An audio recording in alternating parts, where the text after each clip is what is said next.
ನಮಸ್ತೆ ಮಿತ್ರರೇ, ಇವತ್ತು ಹಸಿ ಬಟಾಣಿಯನ್ನು ಉಪಯೋಗಿಸಿ ಒಂದು ಸಿಂಪಲ್ ಆದ ಪುಲಾವ್. ಏನಿದಕ್ಕೆ ಹೊರಗಿನಿಂದ ಮಸಾಲೆಗಳನ್ನು ತರಬೇಕಂತಿಲ್ಲ ಅಥವಾ ಮನೆಯಲ್ಲಿ ಪುನಃ ಮಸಾಲೆ ಮಾಡಬೇಕಂತಿಲ್ಲ. ಅಡಿಗೆ ಮನೆಯಲ್ಲಿ ಏನು ವಸ್ತು ಉಂಟು ಅದನ್ನೇ ಉಪಯೋಗಿಸಿ ರುಚಿಕರವಾಗಿ ಬರುವಂತಹದ್ದು. ಮಟರ್ ಹೇಳಿದರೆ ಈ ಗ್ರೀನ್ ಪೀಸ್, ಈಗ ಚಳಿಗಾಲ ತುಂಬ ಕೋಡುಗಳು ಬರ್ತದೆ, ಹಸಿಯನ್ನು ಸಹ ತಿನ್ನಲಿಕ್ಕೆ ಸಹ ಖುಷಿಯಾಗ್ತದೆ. ಅದನ್ನು ಈ ಟೈಮ್ನಲ್ಲಿ ಮಾಡಿ ಮಕ್ಕಳಿಗೆ ಬಡಿಸಿದರೆ ಬಹಳ ಉತ್ತಮ.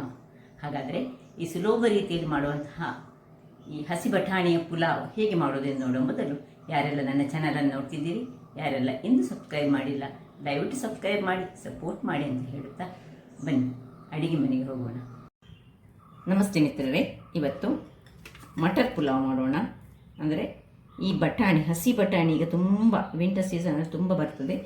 ಯಾವಾಗ ಫ್ರೆಶ್ ಆಗಿ ಬರ್ತದೆ ಆಗ ಅದರದ್ದೇ ಆದ ಒಂದು ಈ ರೆಸಿಪಿಗಳನ್ನು ನಾವು ಮಾಡಿದರೆ ಬಹಳ ಉತ್ತಮ. ನಾನಿವತ್ತು ಒಂದು ಲೋಟದಷ್ಟು ಬಾಸುಮತಿ ಅಕ್ಕಿಯನ್ನು, ನೀವು ಯಾವ ಅಕ್ಕಿ ಸಹ ಯೂಸ್ ಮಾಡ್ಕೊಳ್ಬೋದು, ಜೀರಾ ರೈಸ್ ಯೂಸ್ ಮಾಡ್ಬೋದು, ಒಂದು ಅರ್ಧ ಗಂಟೆಗಳ ಕಾಲ ತೊಳೆದು ನೆನೆಸಿಟ್ಟುಕೊಂಡಿದ್ದೇನೆ.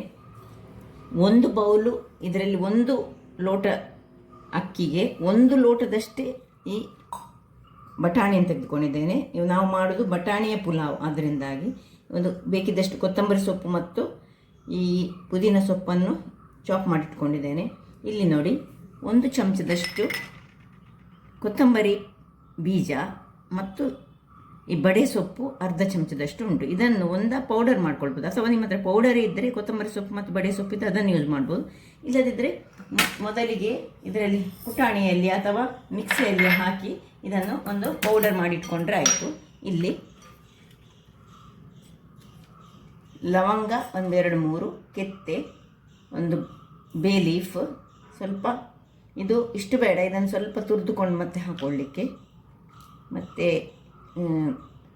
ನಟ್ಮೆಗ್, ಮತ್ತು ಇದು ಜಾವತ್ರಿ, ಇಲ್ಲಿ 1 ಚಮಚದಷ್ಟು ಜಿಂಜರ್ ಗಾರ್ಲಿಕ್ ಪೇಸ್ಟ್, ಒಂದು ರೆಡ್ ಚಿಲ್ಲಿ, ಇದನ್ನು ಸ್ವಲ್ಪ ಕಟ್ ಮಾಡಿ ನಡುವಲ್ಲಿ ಹಾಕಿದರೆ ಬಹಳ ಟೇಸ್ಟಿಯಾಗಿ ಬರ್ತದೆ. ಬೇರೆ ಚಿಲ್ಲಿಯಲ್ಲಿ ಈ ಗ್ರೀನ್ ಚಿಲ್ಲಿ 2 ಚಿಲ್ಲಿ ಹೀಗೆ ಉದ್ದಕ್ಕೆ ಬೇಕು ನಮಗೆ, ಮತ್ತು ಚಾಪ್ ಮಾಡಿದ 2 ಚಿಲ್ಲಿಗಳು ಬೇಕು, ಒಂದು ಟೊಮ್ಯಾಟೊ, ಮತ್ತು ಇಲ್ಲಿ ಈ ನೀರುಳ್ಳಿಯನ್ನು, ನೀವು ನೀರುಳ್ಳಿ ಎಷ್ಟು ಸಹ ಹಾಕ್ಕೊಳ್ಬೋದು, 2 ಗೆಡ್ಡೆ ಸಹ ಹಾಕ್ಕೊಳ್ಬೋದು. ಈಗ ಮೊದಲಿಗೆ ವೀಕ್ಷಕರೇ, ಇಲ್ಲಿ ನೋಡಿ, ಮೊದಲಿಗೆ ಒಂದು ಬಾಣಲೆನಿಟ್ಟು ಬಾಣಲೆ ಬಿಸಿ ಆಗುವಾಗ ನಿಮಗೆ ತುಪ್ಪ ಅಥವಾ ಎಣ್ಣೆ ಯಾವುದರಲ್ಲಿ ಸಹ ಮಾಡಿಕೊಳ್ಬೋದು. ನಾನು ಸ್ವಲ್ಪ ತುಪ್ಪ ಮತ್ತು ಎಣ್ಣೆಯನ್ನು ಮಿಕ್ಸ್ ಮಾಡಿ ಮಾಡ್ತಿದ್ದೇನೆ. ತುಪ್ಪ ಪ್ಲಸ್ ಎಣ್ಣೆ, ನಿಮಗೆ ಬೇಕಿದ್ದ ಹಾಗೆ ನೋಡಿ ಇಷ್ಟನ್ನು ಹಾಕ್ಕೊಳ್ತಿದ್ದೇನೆ, ಮತ್ತೆ ಏನು ಹಾಕಲಿಕ್ಕಿಲ್ಲ. ಮತ್ತು ಬೇಕಿದ್ದರೆ ಮಾತ್ರ ಮೇಲಿನಿಂದ ತುಪ್ಪ ಹಾಕ್ಕೊಳ್ಳಿಕ್ಕೆ. ಈಗ ಇದಕ್ಕೆ ಮೊದಲಿಗೆ ಈ ಕಡಿ ಮಸಾಲೆಗಳಲ್ಲಿ ಬೇ ಲೀಫ್ ಹಾಕ್ಕೊಳ್ತಿದ್ದೇನೆ, ಮತ್ತು ಚಕ್ಕೆ, ಲವಂಗ, ಈ ಫ್ಲವರ್ ಅದೆಲ್ಲ ನಿಮಗೆ ಬೇಕಿದ್ದಷ್ಟು, ತುಂಬ ಹಾಕ್ಕೊಳ್ಬಾರ್ದು. ತುಂಬ ಹಾಕಿದರೆ ಅದಕ್ಕೊಂದು ಈ 2 ವಸ್ತುಗಳನ್ನು, ಜಾವಿತ್ರಿ ಮತ್ತು ನಟ್ಮೆಗ್ ಉಂಟಲ್ಲ, ಇದನ್ನು ಹಾಕ್ಕೊಳ್ಳಿಕ್ಕಿಲ್ಲ, ಇದನ್ನು ಸ್ವಲ್ಪ ತುರಿದು ಮತ್ತೆ ಹಾಕ್ಕೊಳ್ಳಿಕ್ಕೆ. ಹಾಗೆ ಸುರಿಗೆ ಇಷ್ಟನ್ನು ಹಾಕಿ ಈಗ ನೀರುಳ್ಳಿ ನೋಡಿ, ನೀರುಳ್ಳಿಯನ್ನು ಹಾಕ್ಕೊಳ್ತಿದ್ದೇನೆ. ನೀರುಳ್ಳಿಯನ್ನು ನಿಮಗೆ ಹೆಚ್ಚು ನೀರುಳ್ಳಿ ಯೂಸ್ ಮಾಡೋದಾದರೆ ತುಂಬ ನೀರುಳ್ಳಿ ಸಹ ಹಾಕ್ಕೊಳ್ಬೋದು. ನೀರುಳ್ಳಿ ಹಾಕ್ಕೊಂಡು ಸ್ವಲ್ಪ ಕೊತ್ತಂಬರಿ ಸೊಪ್ಪು ಇದನ್ನು ಹಾಕೊಂಡು ನೀರುಳ್ಳಿ ಸ್ವಲ್ಪ ಮಾಡಬೇಕಷ್ಟೇ, ಏನು ಗೋಲ್ಡನ್ ಬ್ರೌನ್ ಎಲ್ಲ ಏನು ಹಾಕ್ಕೊಳ್ಳೋದು ಬೇಡ, ಸ್ವಲ್ಪ ಬಾಡುವಷ್ಟು ಮಾಡ್ಕೊಳ್ತಿದ್ದೇನೆ. ಇಷ್ಟ ಆಗುವಾಗ ನೋಡಿ, ನೀರುಳ್ಳಿ ತುಂಬ ಫ್ರೈ ಆಗಬಾರ್ದು. ಇಷ್ಟ ಆಗುವಾಗ ನಾವು ಮಟರ್, ಏನು ನಾವು ಗ್ರೀನ್ ಪೀಸ್ ತೆಗೆದುಕೊಂಡಿದ್ದೇವೆ, ಇದನ್ನು ಹಾಕ್ಕೊಳ್ತಿದ್ದೇವೆ. ಒಂದು 5 ನಿಮಿಷಗಳ ಕಾಲ ಗ್ರೀನ್ ಪೀಸನ್ನು ಇದರಲ್ಲೇ ನಾವು ಹುರಿಸಿಕೊಳ್ಬೇಕು.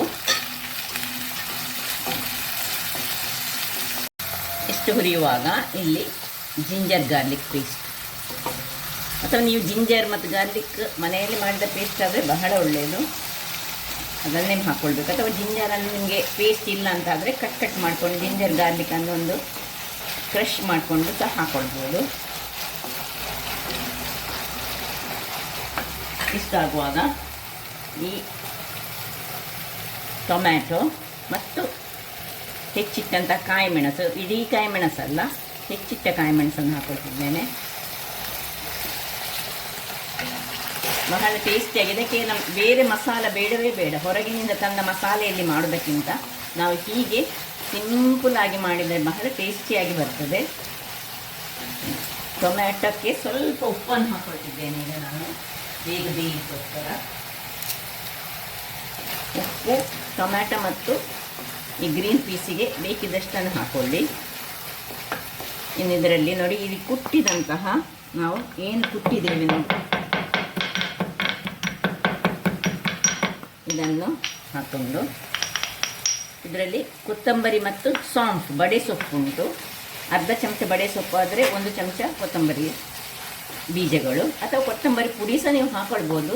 ಹೀಗೆ ಕುಟ್ಟಿ ಮಾಡಿದರೆ ಬಹಳ ಚೆನ್ನಾಗಿ ಬರ್ತದೆ. ಇನ್ನು ನೋಡಿ, ಈ ಒಂದು ಮೆಣಸನ್ನು ಹೀಗೆ ಸಣ್ಣದಾಗಿ ಹಾಕೊಂಡು, ಬೇರೆ ಯಾವ ಮಸಾಲೆ ಇದಕ್ಕೆ ಹಾಕೊಳ್ಳಿಕ್ಕೆ ಇಲ್ಲ. ಇಷ್ಟು ಆಗ ಹುರಿದುಕೊಳ್ಳೋಣ. 1-2 ನಿಮಿಷ ಇಷ್ಟು ಹುರಿಯೋಣ. ಇಲ್ಲಿ ನೋಡಿ, ಬಟಾಣಿ ಚೆನ್ನಾಗಿ ಹುರಿಯಿತು, ಟೊಮ್ಯಾಟೊ ಆಯಿತು. ಈಗ ಬಟಾಣಿ ಎಷ್ಟು ಬೇಯಬೇಕು ಅಷ್ಟು 1 ಲೋಟದಷ್ಟು ನೀರನ್ನು ನಾನು ಹಾಕ್ಕೊಳ್ತಿದ್ದೇನೆ. ನಾವು ಈ ಎಷ್ಟು ಅಕ್ಕಿ ತೆಗೆದುಕೊಂಡಿದ್ದೇವೆ ಅದರ ಹದದಲ್ಲಿ ನಾವು ಮಾಡಿಕೊಳ್ಳಿಕ್ಕೆ ಈಗ 1 ಲೋಟ ನಾನು ಇದರಲ್ಲಿ ನೀರನ್ನು ಹಾಕ್ಕೊಂಡಿದ್ದೇನೆ. ಈ 1 ಲೋಟದಲ್ಲಿ 1 ಲೋಟದಷ್ಟು ಅಕ್ಕಿಯನ್ನು ಸಹ ನಾನು ತೆಗೆದುಕೊಂಡಿದ್ದೇನೆ. ಹಾಗಾಗಿ ಇದೀಗ ಒಂದು ಮುಚ್ಚಳವನ್ನು ಮುಚ್ಚಿ ಬಟಾಣಿಯನ್ನು ಸುರಿಗೆ ಒಂದು ಸ್ವಲ್ಪ ಅರೆ ಬೇಯಿಸ್ಕೊಳ್ಳೋಣ. ವೀಕ್ಷಕರೇ, ಇಲ್ಲಿ ನೋಡಿ, 5 ನಿಮಿಷಗಳ ಬಳಿಕ ಇಲ್ಲಿ ಸಾಧಾರಣ 1/4ರಷ್ಟು ಈ ನಮ್ಮ ಬಟಾಣಿ ಬೆಂದಿತ್ತು. ಹಸಿ ಬಟಾಣಿ ಅದರಿಂದಾಗಿ ಬೇಗ ಬೇಯ್ತದೆ. ಈಗ ಈ ಹೊತ್ತಿನಲ್ಲಿ ಇದಕ್ಕೆ ಇನ್ನೊಂದು ಲೋಟದಷ್ಟು ನೀರನ್ನು ಹಾಕ್ಕೊಳ್ತಿದ್ದೇನೆ ನಾನು. ಹಾಕ್ಕೊಂಡು ಒಂದು ಕುದಿ ಬರಲಿಕ್ಕೆ ಬಿಡ್ತಾ ಇದ್ದೇನೆ.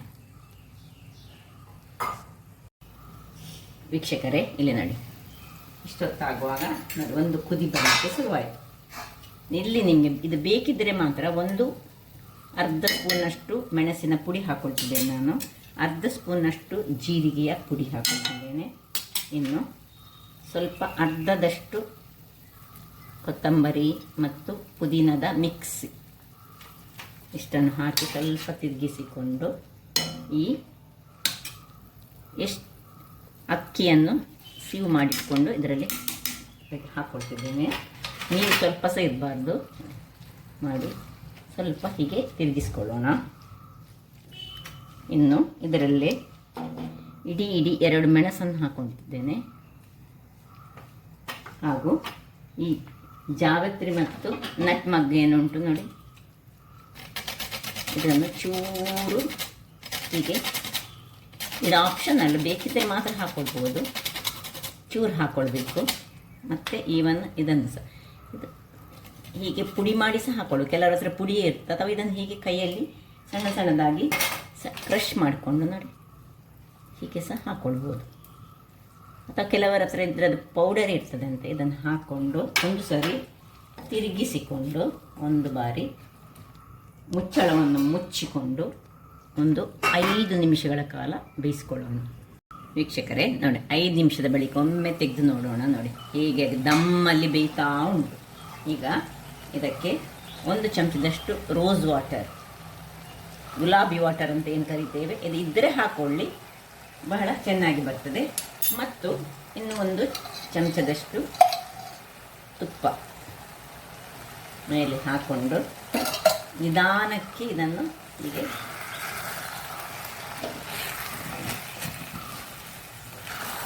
ಇನ್ನು ಸ್ವಲ್ಪ ಓಪನಲ್ಲಿ ಇಟ್ಟುಕೊಂಡು, ನೀರು ನೋಡಿ ಹೆಚ್ಚು ಬೇಯಬಾರ್ದು, ಇಷ್ಟೇ ಬೇಯಬೇಕು. ದಮ್ಮಲ್ಲಿ ಬೇಯುವಾಗ ಲೆಕ್ಕಕ್ಕಿಂತ ಹೆಚ್ಚು ಬೇಯುವುದಿಲ್ಲ. ಕುಕ್ಕರಲ್ಲಿ ಮಾಡಿದರೆ ಅದರ ಟೇಸ್ಟೇ ಬೇರೆ. ಹೀಗೆ ಓಪನ್ ಆಗಿ ಮಾಡಿದರೆ ಇದರದ್ದು ಟೇಸ್ಟ್ ಬಹಳ ಚೆನ್ನಾಗಿ ಬರ್ತದೆ. ಅದು ಸಹ ರೋಸ್ ವಾಟರ್ ಇದ್ದರೆ ಮತ್ತೆ ಸಹ ಬಹಳ ಒಳ್ಳೆಯದು. ನೋಡಿ ಇನ್ನೀಗ ಸ್ವಲ್ಪ ಇದನ್ನು ಇದರ ನೀರು ಡ್ರೈ ಆಗುವ ತನಕ ಚೂರು ಆರಿಸ್ಕೊಳ್ಳೋಣ.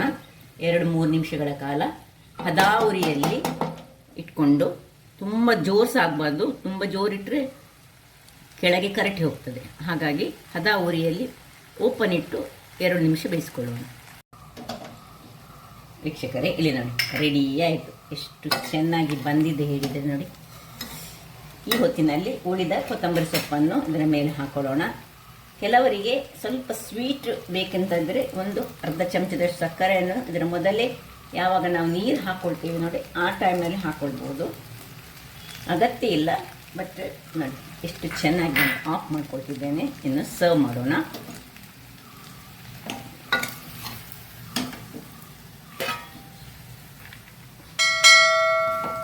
ಏನು ಮಸಾಲೆ ಏನೂ ನಮಗೆ ಅಂಗಡಿಯಿಂದ ತರಬೇಕಂತದೇ ಇಲ್ಲ.